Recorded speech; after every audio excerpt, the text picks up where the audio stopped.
안녕하십니까. 날씨가 많이 추워졌습니다.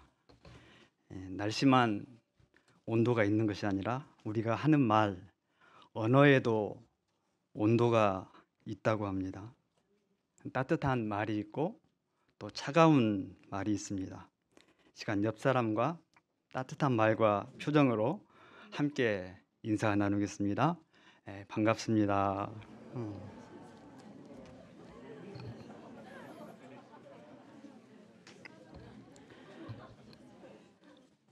요절 말씀 13절 함께 읽겠습니다.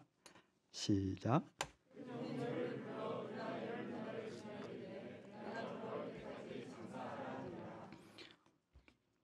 세계에서 장사 기술이 뛰어난 3대 상인이 있는데요. 아랍인, 중국인, 유대인이라고 합니다.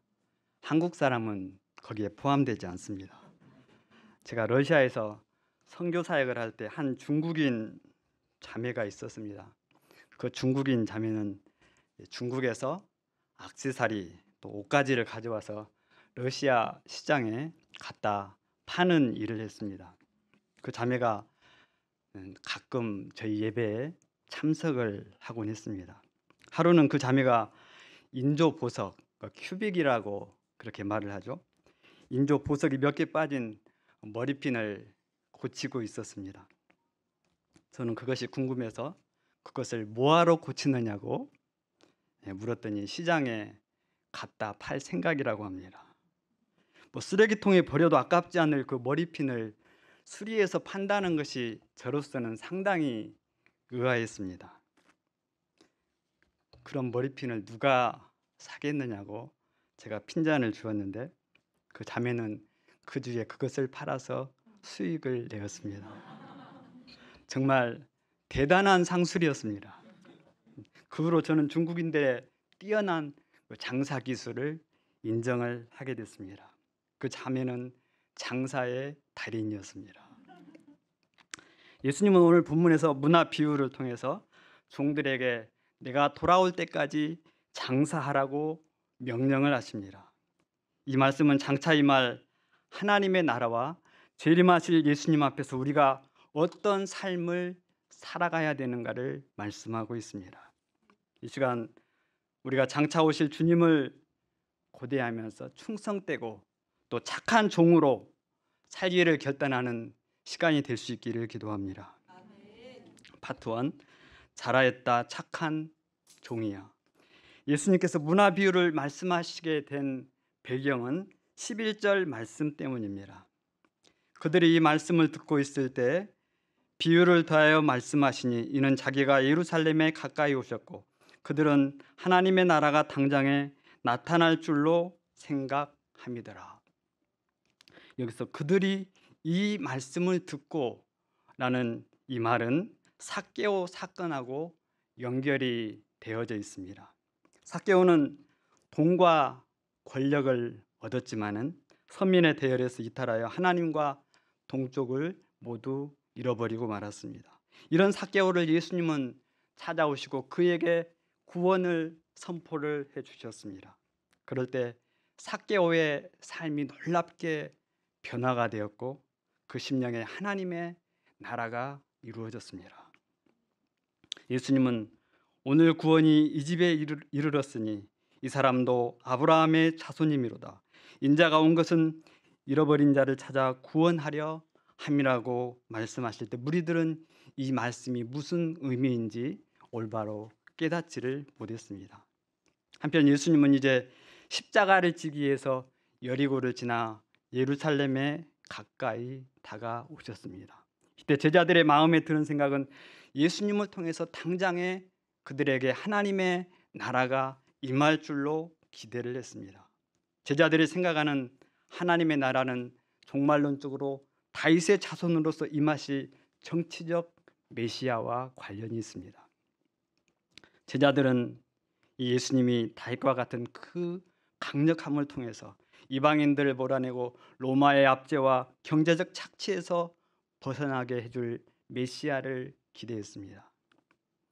예수님은 십자가를 생각하시는데 왜 제자들은 자꾸 엉뚱한 것을 묵상하고 있을까요? 제자들이 왜 그런 마음을 품게 되었을까요? 그것은 잘못된 메시아관과 하나님 나라에 대한 오해에서 비롯된 것이었습니다. 구약 성경 어디를 쳐다봐도 메시아가 정치적인 메시아로 온다는 언급이 한 군데도 없습니다.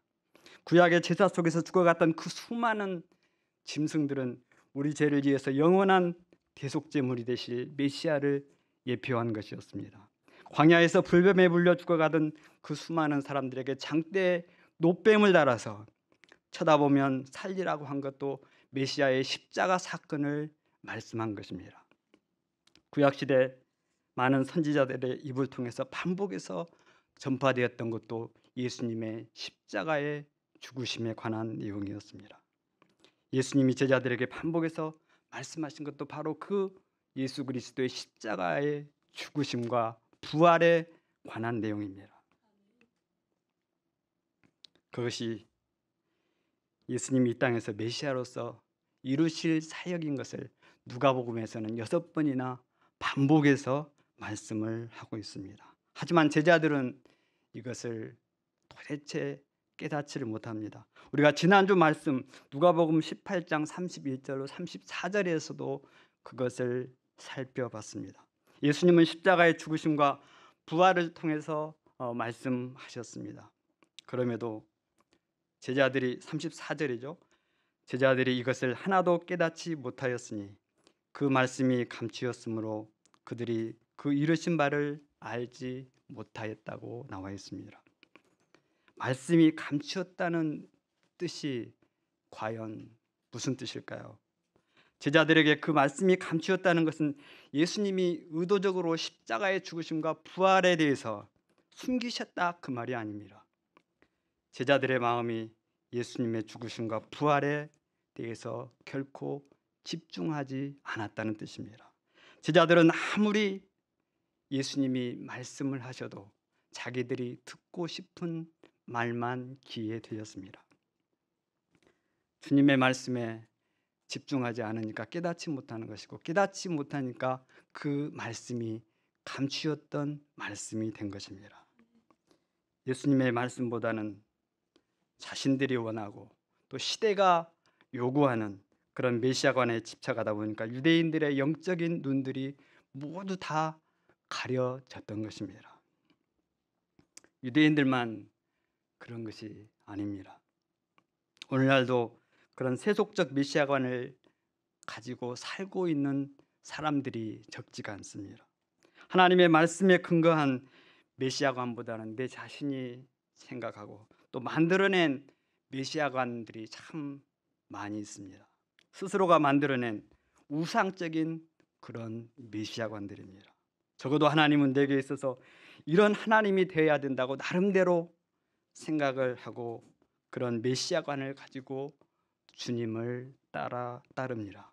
그러다가 어느 순간에 주님이 내 요구를 무시하는 것 같고 내 기도를 들어주지 않으면 실망하고 미련 없이 주님을 떠나버립니다. 실제로 유대인들이 그렇게 했습니다. 예수님이 예루살렘 성에 나귀 타고 입성하실 때 그들은 호산나 호산나를 외쳤습니다.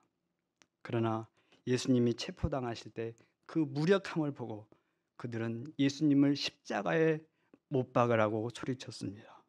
이는 그들이 원하는 메시아가 아니라는 한 가지 이유 때문이었습니다.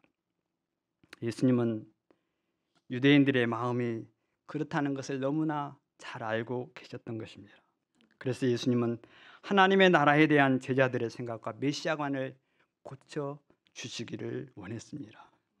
오늘 본문에서 나오는 12절부터 27절 말씀은 종말론적으로 임할 하나님의 나라에 관한 말씀입니다.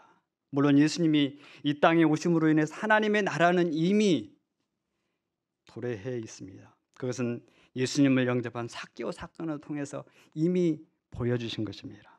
그리고 예수님의 죽으심과 부활 승천 후에는 제자들을 통해서 그 나라는 확장되어 갈 것이고 그러다가 예수님의 재림과 함께 그 하나님의 나라는 완성이 되어지게 됩니다. 예수님은 이런 큰 밑그림을 기초로 말씀하고 계시는 것입니다. 하나님의 나라가 당장에 나타날 줄로 생각하고 있던 제자들에게 예수님은 한 비유를 통해서 말씀을 해 주십니다. 12절, 13절 말씀을 보겠습니다. 어떤 기인이 왕위를 받아가지고 오려고 먼 나라로 갈 때 그 종 열을 불러서 은하 10문화를 주며 말했습니다. 내가 돌아올 때까지 장사하라. 이 비유는 당대 사람들에게 아주 익숙한 그런 비유였습니다. 예수님이 태어날 당시 유대 왕은 우리가 잘 알고 있는 헤롯 대왕입니다. 이 헤롯은 유대인이 아니라 에돔 사람이고 그 아내가 유대인입니다. 그가 유대인의 왕으로 임명될 때 유대인들의 반대가 심했던 것은 그가 유대인이 아니었기 때문입니다. 그러다가 BC 2년경에 이 헤롯 왕이 죽게 됩니다. 이때 헤롯 대왕은 죽으면서 자신이 다스리던 지역을 3명의 아들에게 분할해 주게 됩니다. 유대 땅과 사마리아 땅을 헤롯 아켈라오에게 주고 또 갈릴리 땅을 헤롯 안티파스에게 그리고 가이사라 빌립보 땅을 헤롯 빌립에게 주게 됩니다. 그런데 이는 로마의 황제의 승인이 있어야 가능했습니다. 이렇게 로마 황제의 승인을 받기 위해서 이 헤롯 아켈라오가 로마 황제에게로 떠납니다. 하지만 헤롯 아켈라오의 어머니는 사마리아 사람입니다. 헤롯 대왕의 아내가 한두 사람이 아니죠. 6명에서 10명 정도로 보고 있습니다. 그 어머니는 사마리아 사람이고 아버지는 에돔 사람이었기 때문에 유대인들의 반대가 참 심했습니다. 그래서 유대인들은 로마의 대표단을 파견을 해서 아킬라오가 자신의 왕이 되는 것을 결사 반대한다고 로마 황제 아우구스투스에게 이렇게 상소를 올립니다. 로마 황제는 아킬라오에게 통치권을 주지만 왕의 칭호를 주지는 않습니다.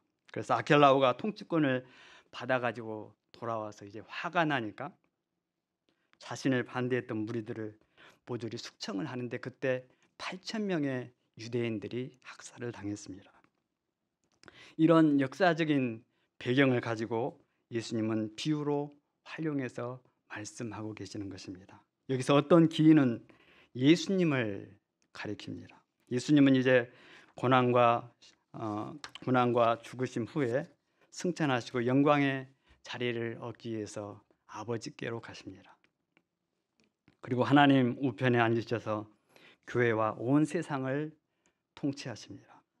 비유 중 먼 나라로 갔다는 것은 곧 예수님이 예루살렘에 올라가서 당장 왕권을 행사하신다는 그 말이 아니라 오랜 시간 후에 하늘로부터 다시 이 땅에 만왕의 왕으로 오신다는 그런 말입니다.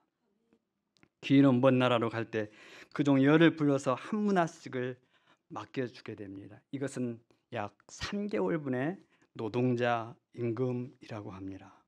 여기서 종은 일반적인 종, 지난번에 한번 했었죠. 서번트가 아니고 노예 슬레이브입니다. 한 문화는 지금으로 환산하면 약 1,000만 원 정도 되는 금액입니다. 당시 노예들에게 있어서 이것은 적지 않은 돈이었습니다. 이는 거의 노예 한 사람의 몸값입니다. 예수님이 팔리실 때 은 30세겔에 팔리셨던 금액과 비슷합니다. 이 문화를 종들에게 맡겨주고 주인이 돌아올 때까지 장사를 하라고 합니다. 장사라는 것은 이 돈을 먹고 마시고 즐기는 데 사용하라는 것이 아니고 그것을 적극적으로 활용을 해서 이윤을 남기라는 것입니다. 그렇다면 여기서 문화는 뭐고 또 장사하는 것은 과연 무엇일까요? 10명의 종은 이 땅의 모든 신자들을 의미합니다. 10명의 종들에게 똑같이 한 문화씩을 줬다는 것을 보면은 이는 주님이 주신 사명과 책임임을 알 수가 있습니다. 그리고 장사하는 것은 복음 전파입니다. 그 말씀이 구체적으로 나와 있는 것이 마가복음 16장 15절 말씀입니다. 예수님은 죽음에서 부활하시고 승천하시기 전에 제자들에게 이 말씀을 주셨습니다. 너희는 온 천하에 다니며 만민에게 복음을 전파하라. 이 땅의 신자는 십자가를 통해서 구원받는 것으로 그치는 것이 아니라 재림하실 주님을 기다리면서 열심히 장사하는 사람들입니다. 15절 말씀을 보겠습니다. 귀인이 왕위를 받아가지고 돌아와서 은하를 준 종들에게 각각 어떻게 장사하였는지를 알고자 하여 그들을 부르니 주인은 종들을 신뢰하여 한 문화씩을 맡겨주었습니다. 여기서 중요한 것은 예수님이 주신 것은 주인이 준 것은 그냥 공짜로 준 것이 아니고 맡기셨다는 것입니다. 그것은 종의 소유가 아니고 주인의 소유로 종에게 맡겨진 것입니다. 종은 그것을 활용해서 일할 수 있는 시간도 주인으로부터 충분히 공급을 받았습니다. 10명의 종들 모두에게 다 똑같이 한 문화씩 주어졌습니다. 때가 되자 주인은 그 나누어준 것으로 종들이 어떻게 장사했는지 알고자 그들을 부르셨습니다. 이는 우리 신자들이 하나님 앞에 반드시 결산의 때가 있다는 것을 말해줍니다. 10명의 종들이 어떻게 장사했는지 한번 보겠습니다. 첫 번째 종이 나와서 주인에게 이렇게 아뢰입니다. 주인이여, 당신의 한 문화로 10문화를 남겼나이다.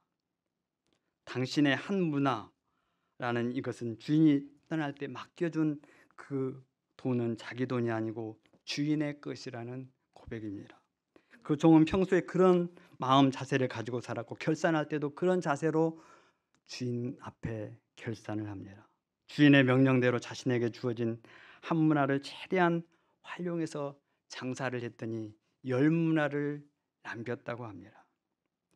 이는 주인이 맡겨준 것으로 창조적이고 생산적인 삶을 살았다는 것입니다. 이런 과정 속에서 그는 10배의 수익을 창출해내었습니다. 주인은 기뻐하면서 이렇게 말합니다. 17절 말씀 함께 읽어보겠습니다. 시작.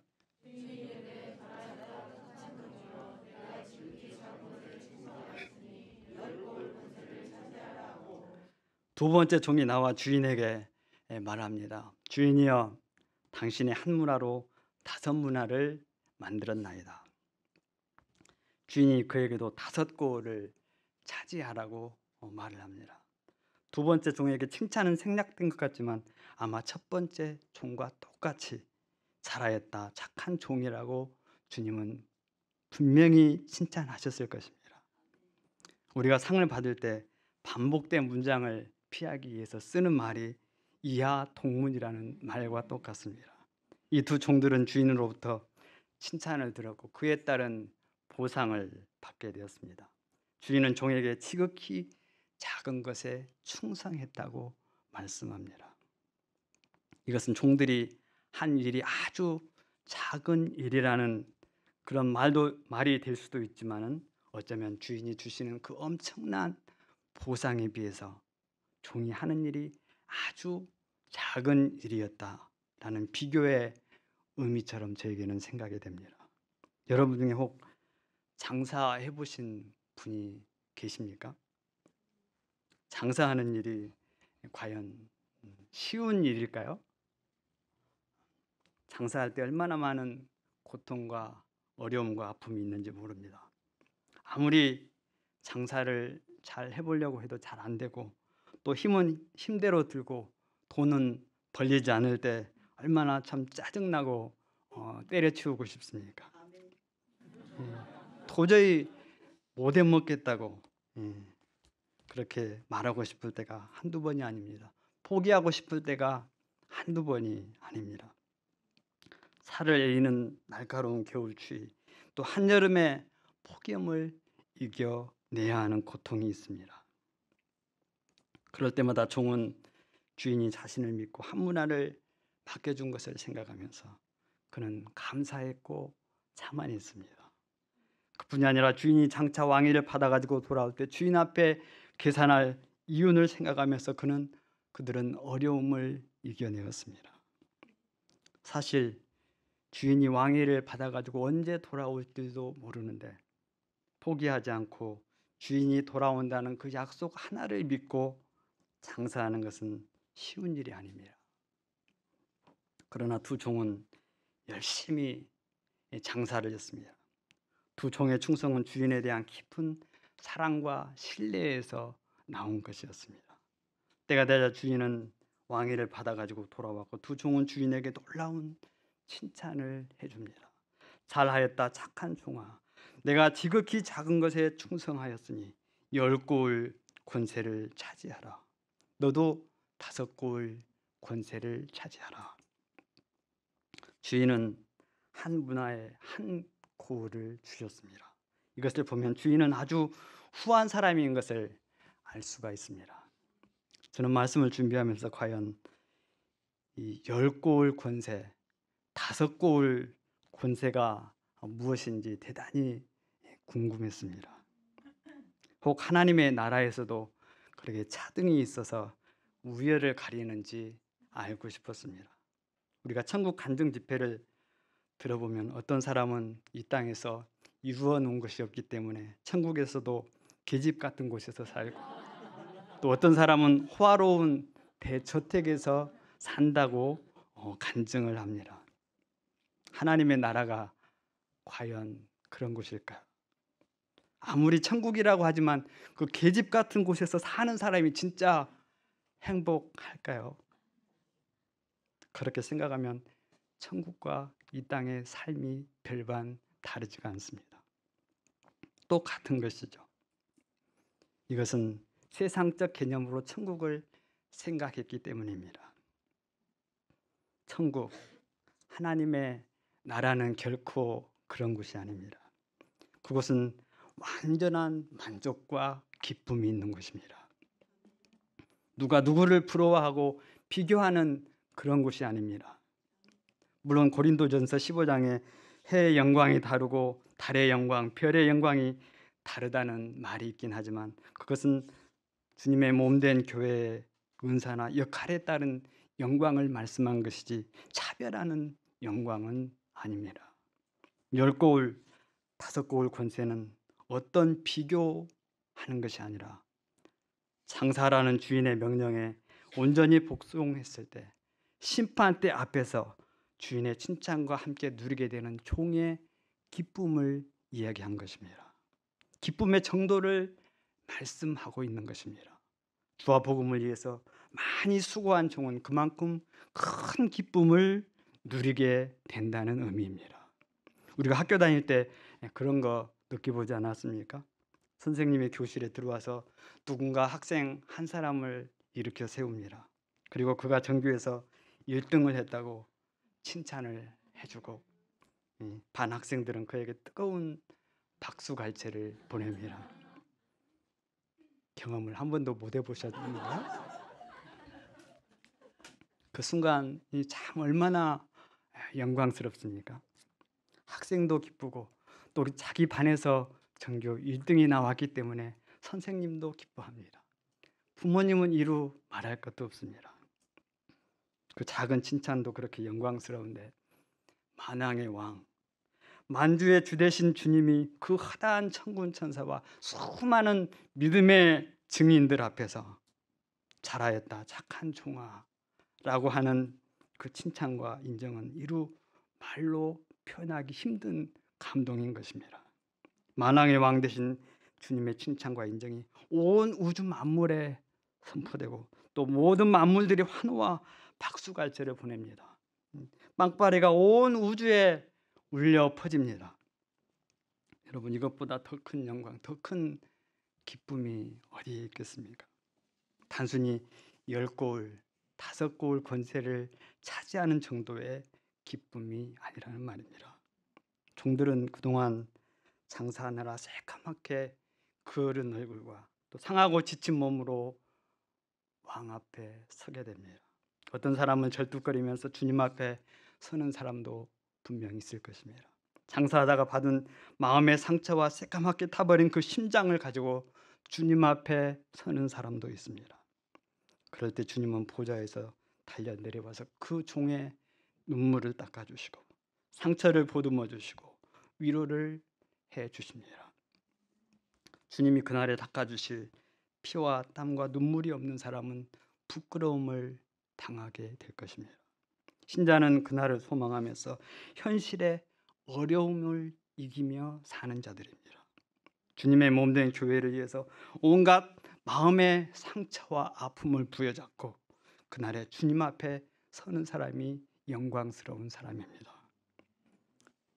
어떻게 우리가 하나님의 일을 하면서 아무런 마음의 상처도 아픔도 없이 어떻게 우리가 주의 일을 감당을 하겠습니까? 영혼을 섬기다 보면 상처도 받고 죽을 고통도 함께 맛보는 것입니다. 사도 바울은 갈라디아서 6장 17절에서 이렇게 이야기합니다. 이후로는 누구든지 나를 괴롭게 하지 말라. 내가 내 몸에 예수의 흔적을 지니고 있노라. 사도 몸에 지닌 예수의 흔적이 무엇이라고 생각을 하십니까?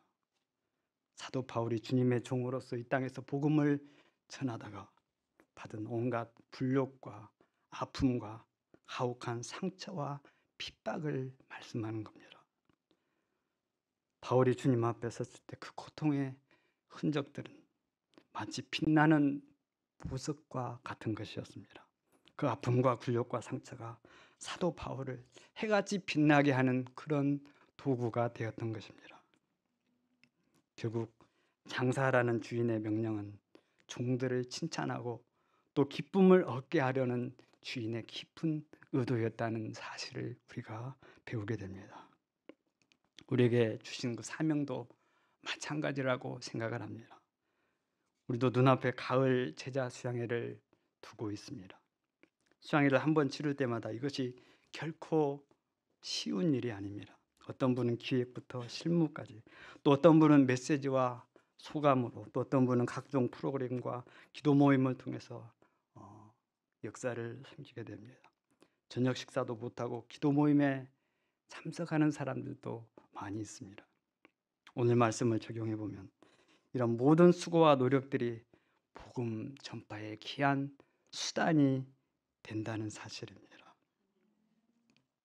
때론 어렵고 힘들지만 또 마음대로 되지 않아서 짜증이 날 때도 있지만 주님을 기쁘시게 하겠다는 종의 마음으로 이것을 감당했으면 좋겠습니다. 그럴 때 하나님은 여러분의 그 섬김을 통해서 일하시고 영광을 받게 됩니다.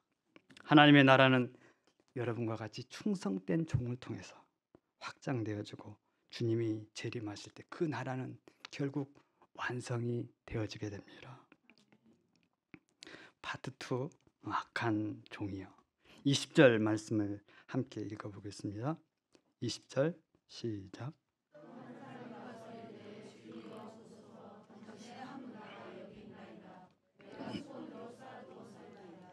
세 번째 종이 주인 앞에 나왔습니다. 그는 주인으로부터 받은 문화를 죄를 짓거나 엉뚱한 곳에 허비한 것 같지는 않습니다.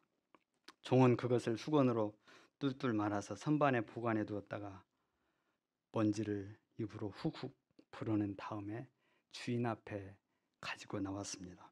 주인은 분명히 돌아올 때까지 장사하라고 명령했는데도 그 종은 아무런 수고도 하지 않았습니다. 수건으로 그 문화를 쌓아두었다는 것은 주인을 위해서 아무런 피나 땀이나 눈물을 흘리지 않았다는 말입니다. 한 문화로 죄를 짓는데 사용하는 것도 죄지만 주인이 맡겨준 그 한 문화를 사용하지 않는 것도 죄입니다. 당시 종은 노예로서 주인의 명령이라면 철저히 복종을 해야 될 위치에 있었습니다. 세 번째 종의 변명을 한번 보겠습니다. 21절 말씀입니다. 이는 당신이 엄한 사람인 것을 내가 두려워함이라. 당신은 두지 않는 것을 취하고 심지 않는 것을 거두나이다. 종은 주인이 엄격한 사람이라고 말을 합니다. 주인은 두지 않는 것을 취하고 심지 않는 것을 거두는 사람이라고 합니다. 이 말은 주인은 아무 수고도 하지 않고 종들이 남긴 이익만 가져가는 욕심쟁이 탐욕자라는 말입니다. 주인이 진짜 그런 사람이었습니까? 앞에서 두 종은 주인에게 상상할 수 없는 놀라운 보상을 받았습니다. 주인은 세 번째 종의 말과 반대로 아주 후하게 종을 대접하는 주인이었습니다. 세 번째 종이 잘못 생각하고 있는 것이 과연 무엇인지 한번 살펴보겠습니다. 첫째, 이 종은 문화에 대한 생각이 잘못되었습니다. 여기서 종이 불평하는 것은 왜 주인이 자기에게 한 문화를 맡기고 자신을 귀찮게 하느냐는 것입니다. 그것으로 장사라는 주인의 명령도 그에게는 달갑지가 않았습니다. 어차피 주인이 남겨둔 문화로 열심히 장사를 해도 그것이 자기에게 결코 돌아오지 않는다고 생각을 했습니다. 열심히 일해도 결국은 주인만 이롭게 할 뿐, 자신에게는 아무런 유익이 없다고 오해를 하고 있었습니다. 그래서 한 문화를 수건에 말아서 선반 위에 올려놓고 주인이 왕위를 받아올 때까지 한 번도 거들떠 보지를 않았습니다.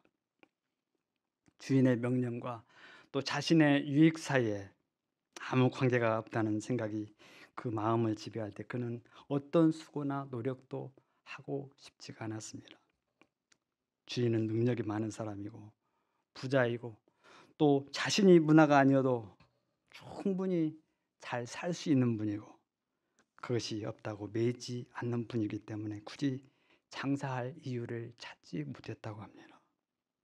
이 종의 마음은 장사에 대한 부담감입니다. 사명에 대한 부담감입니다. 왜 굳이 자신이 꼭 장사를 해야 하는지 몰랐습니다. 왜 꼭 복음을 전해야 하는지 몰랐습니다. 아니, 알고는 있지만 그런 수고와 노력을 하고 싶지가 않았습니다. 하나님은 능력이 많기 때문에 꼭 내가 아니어도 다른 사람을 통해서라도 복음을 전할 것이라는 게으르고 안일한 생각이 그의 마음을 지배했던 것입니다. 둘째, 이 종은 주인에 대한 생각이 잘못되었습니다. 주인은 종이 남긴 이익을 빼앗아 가는 사람이라고 생각을 했습니다. 종들이 수고한 것을 주인은 몽땅 거두어가는 약탈자, 욕심쟁이라고 생각했던 것입니다. 이는 종의 마음에 자리 잡고 있었던 손해 심정을 이야기하고 있는 것입니다.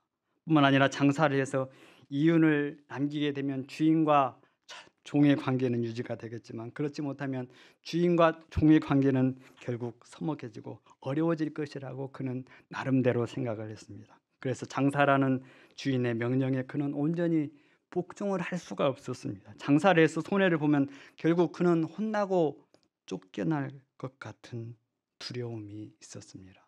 21절에 보면 당신은 엄한 사람이라는 말이 바로 주인에 대한 두려움이 있었다는 사실을 말씀해 주고 있습니다. 그 외에도 여러 가지 이유가 있을 수가 있습니다. 앞에 착한 종하고 이 종하고 근본적인 차이가 무엇입니까?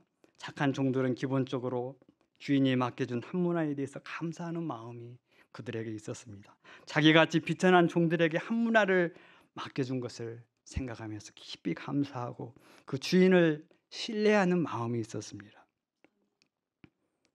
주인의 인격을 신뢰하고 감사하는 마음이 그에게 있었다면 어떤 모양으로든지 세 번째 종은 분명 시도를 했을 것입니다. 손해를 보든 이윤을 남기든 주인의 말에 그는 복종했을 것입니다. 장사를 하다 보면 손해를 볼 때도 있고 이윤을 남길 때도 있습니다. 항상 이익만 보는 그런 장사는 없습니다. 그러나 주인의 인격을 신뢰하지 못한 그는 절대 손해보지 않겠다는 결단으로 장사를 하지 못했습니다. 그는 자신의 지혜와 힘을 의지하고 있었던 것입니다. 이것이 악한 종의 특징입니다. 주인은 다른 종들처럼 그에게 충분한 기회를 주었지만 주인에 대한 삐뚤어진 마음 때문에 그는 아무것도 할 수가 없었습니다. 어떻게 보면 주인이 이윤에 관심이 있다기보다는 종들의 충성에 더 관심이 있었다는 생각이 듭니다. 설령 그가 한 문화로 두 문화를 남겼다고 해도 주인은 그를 아마 동일하게 칭찬했을 것입니다. 왜 이렇게밖에 남기지 못했느냐고 주인은 책망하지 않았을 것입니다. 왜 그렇습니까? 주인의 관심은 이윤도 이윤이지만 종이 주인의 말에 어떻게 충성했는가를 보고자 했기 때문입니다. 23절에 보면 이자라도 가져왔어야 된다는 말은 주인이 고리대금업자처럼 한 푼이라도 종에게서 더 긁어내겠다는 그런 말이 아닙니다. 최소한의 노력도 하지 않는 그 종에 대한 주인의 책망을 말씀하고 있는 것입니다. 이 약한 종은 주인을 기쁘시게 하고자 하는 마음이 조금도 없었고 주인이 왕이 되어서 돌아오는 것도 원하지 않았습니다. 주인에 대한 깊은 사랑과 신뢰가 없으니 충성심과 열정은 그에게서 나올 수가 없었습니다. 이 종은 주인과 한 문화에 대해서 어그러진 생각만 가지고 있었던 것입니다.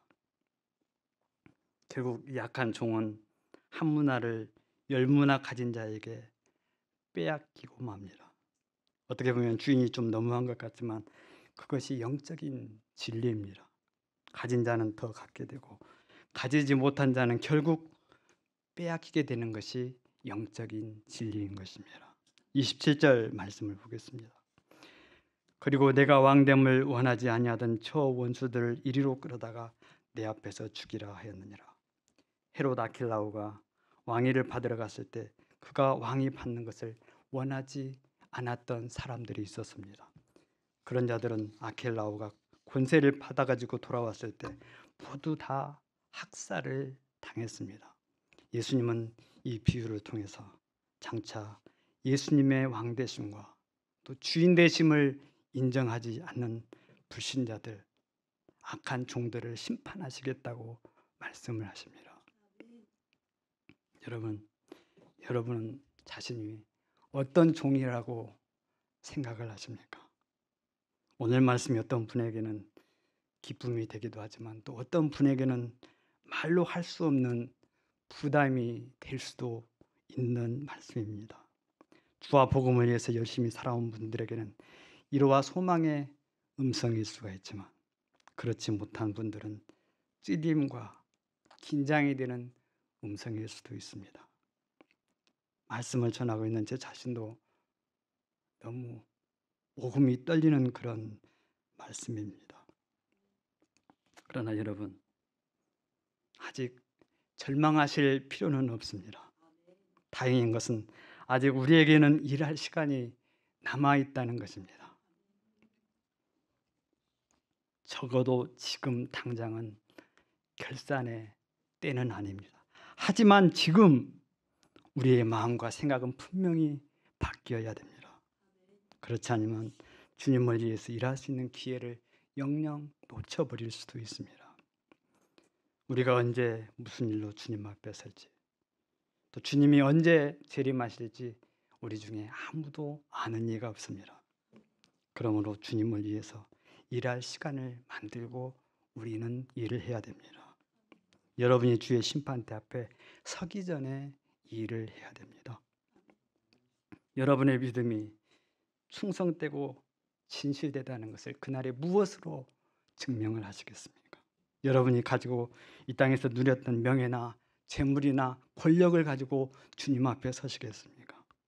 그것으로 예수님 앞에 나를 증명하시겠습니까? 그것은 어떤 믿음의 증거도 될 수가 없습니다. 이 땅에서 주와 복음을 위해서 어떤 삶을 살았느냐로 여러분의 믿음이 증명되어지는 것입니다.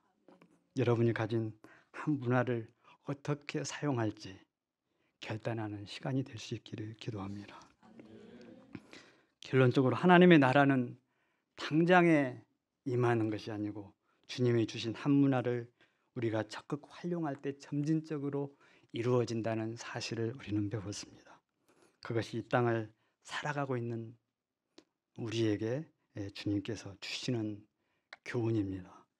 그날이 오기 전에 열심으로 우리가 깨어서 일함으로 잘하였다, 착한 종이라는 칭찬을 받는 우리 모두가 될 수 있기를 간절히 기도합니다.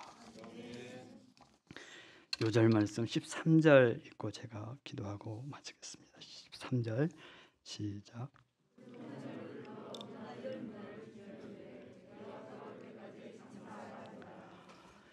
거룩하신 하나님 아버지, 주님의 주신 귀한 말씀으로 인하여 감사합니다. 하나님 아버지, 혹 저희의 마음 가운데 잘못된 메시아관이 있습니까? 하나님, 그것으로 인하여 실족하지 않게 도와주시옵소서. 저희가 분명히 성경적인 메시아관을 가지고 주님을 따를 수 있도록 주님 도와주시옵소서. 거룩하신 하나님 아버지, 주의 종들을 통해서 하나님의 나라가 확장되었듯이 이 시대 저희를 종들로 부르셨사오니 하나님, 저희를 마음껏 사용하셔서 주의 나라가 증거되어지고 확장되어지는 역사를 이루게 하여 주시옵소서. 하나님, 저희에게 허락하여 주신 인생의 날들 동안 저희가 열심히 복음을 증거함으로 그날에 주님 앞에 설 때 착한 종, 충성된 종으로 인정받는 저희들 모두가 되게 하여 주시옵소서. 예수님의 이름으로 기도합니다.